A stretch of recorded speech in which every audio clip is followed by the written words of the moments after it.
This video, celery. So starting out, you're gonna want to look at the base part where the root is, and kind of line it up right where the gradient goes into the green. You're gonna chop it. Okay, and after that, you want to open them up and take a look inside of each one, because that's where the dirt is gonna be.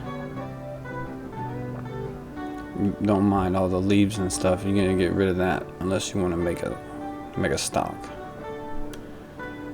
So then you wash them after you cut the bottoms off. Get all the dirt out. Now here's the trick. You want to go to the tip of the knife, straight down the middle. Open it up. Open up the C shape. And you can just kind of zig the knife as you need to.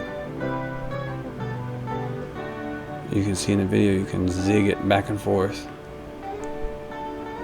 And any part where it's too wide, you can make a little slit. And then you just chop it like normal, just like with carrots, into a nice small dice. Well, medium dice. That would be a medium dice probably. Same thing, you just straight down the center as it opens up. Just the tip of the knife. And right there you can see if it's too wide and you get lost and you come off the side, just go back in the center, because by the time you dice them all up, you won't be able to tell the difference. Little slits, and then you just chop, chop, chop. And that's it. Easy as that.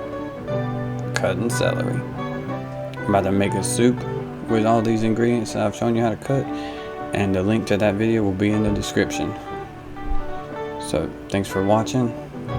Have a great day.